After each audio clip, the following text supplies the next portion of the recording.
Ya, kembali kita lanjutkan dulu kita, Pak Tanto, bukankah ada begitu banyak sebelumnya ini yang menginginkan Partai Golkar ini membentuk poros sendiri, tidak bergabung dengan partai-partai PDIP ataupun Gerindra? Ya, keinginan itu sampai sekarang masih ada, tapi pada akhirnya kita harus melihat realita yang ada. Kesempatan kita untuk berpartisipasi di Pilpres ini kan dibatasi oleh presidential threshold. Jadi kita bisa saja berangan-angan membuat poros sendiri, tapi realita yang ada apabila tiket kita itu tidak ada kecukupan, artinya tidak ada partai lain yang bisa diajak bergabung dalam koalisi yang akan kita bentuk, tentu itu akan tinggal hanya sekedar angan-angan.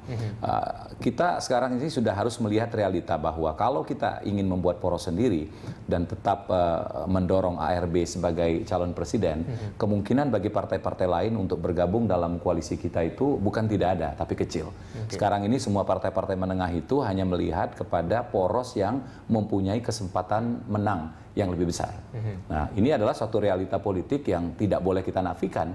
Jadi yang namanya pride, yang namanya ego, yang namanya kepentingan apapun ya harus berhadapan dengan realita ini.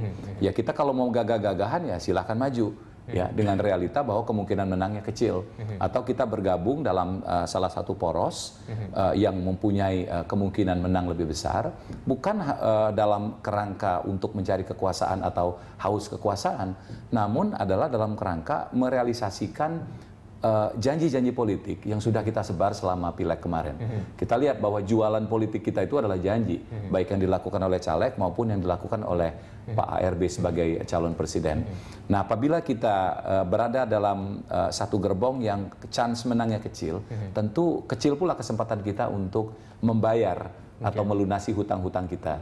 Di situ saya rasa persoalannya. Jadi kita dalam hal ini tidak menempatkan bagi-bagi kekuasaan atau posisi-posisi tertentu itu sebagai posisi tawar kita.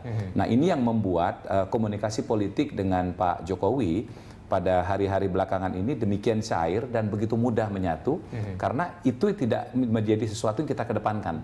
Tapi kalau sudah awal pembicaraan itu sudah berbicara mengenai posisi 1, posisi 2, kemudian berapa jumlah menteri yang ada dalam kabinet, saya rasa deadlock itu sudah menjadi sesuatu yang akan menghantui di akhir dari komunikasi politik tersebut. Berarti ini membuka peluang untuk kader partai Golkar lainnya untuk katakanlah bisa menjadi pasangan capres Jokowi nanti, begitu Pak? Saya melihat kehadiran ARB di Pasar Gembrong kemarin lebih sebagai kapasitas dia sebagai ketua umum partai. Jadi dia tidak memakai lagi atribut beliau sebagai calon presiden dari Partai Golkar, tapi lebih mengedepankan beliau sebagai pimpinan partai politik yang mempunyai tanggung jawab untuk mencari koalisi. Nah, di sini kita lihat sifat kenegarawan. Rekan saya Bambang Susatyo mengatakan sifat kingmaker dari ARB dalam situasi seperti sekarang ini. Nah, ini yang harus kita sikapi secara positif pula. Artinya bahwa Partai Golkar itu dari dulu surplus kader-kader terbaik. Ini Dr. Gunggun ini tahu sekali mengenai itu. Jadi bagi kita tidak ada masalah siapapun kader-kader terbaik dari Partai Golkar yang akan dipilih oleh calon presiden, dalam hal ini Pak Jokowi, untuk mendampingi beliau. Ya silakan saja. Yang paling penting saat ini adalah tercipta koalisi antara dua partai besar, urutan 1, urutan 2. Apabila itu bersatu, maka saya berani katakan itu rakyat yang beruntung. Kenapa? Karena akan tercipta pemerintah yang kuat, kemudian juga didukung oleh parlemen yang kuat. Karena kombinasi dari 4 partai yang sekarang ini, rencana bergabung dalam koalisi PDIP itu akan menempatkan suara lebih dari 50% kursi di DPR nantinya. Baik. Kemudian ini peran yang tadi sudah disampaikan Pak Tanto, ada kingmaker ini, kayak sepertinya peran ARB ini mungkin akan jadi kingmaker. Menurut Anda apakah ini cukup buat Partai Golkar sebetulnya? Saya kira yang paling realistis dan paling masuk akal dalam konteks peta konfigurasi kekuatan politik 2014 jelang Pilpres ini, ya ARB menjadi kingmaker. Saya pastikan bahwa sejarah Partai Golkar adalah sejarah kekalahan di Pilpres dari sejak 99, 2004, 2009 dan mungkin 2014 kalau tetap melaju. Kenapa? Karena sejarah Golkar pasca reformasi itu sejarah partai yang punya daya tahan organisasi, tetapi tidak punya daya tahan dalam konteks kontestasi Pilpres. 2004 menjadi sejarah, 2009 juga sama.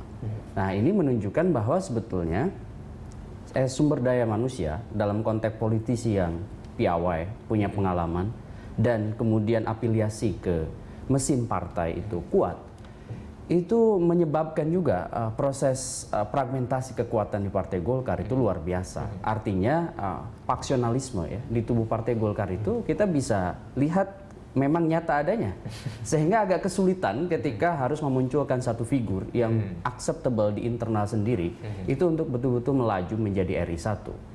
Tetapi kita harus catat dan kita harus apresiasi bahwa sejak 99 ketika proses 98 reformasi itu bergulir, Golkar kan berada dalam tekanan, tetapi dia mampu keluar terus menjadi pemenang kedua dan ke-1 ya.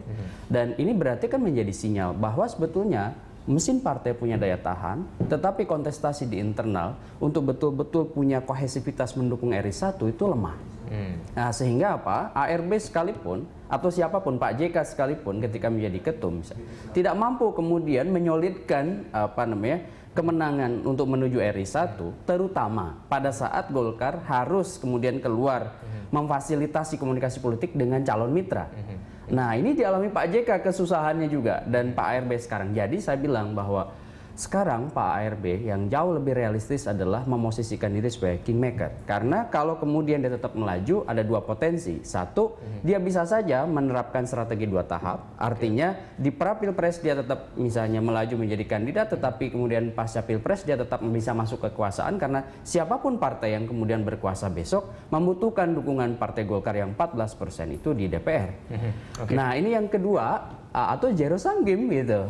Nah, kalau zero sum game ya itu tadi tidak memerankan posisi sebagai kingmaker, dia tetap melaju sebagai aktor, sebagai petarung, dan dia juga agak kesulitan misalnya nanti membangun komunikasi politik kalau baru dilakukan setelah pilpres.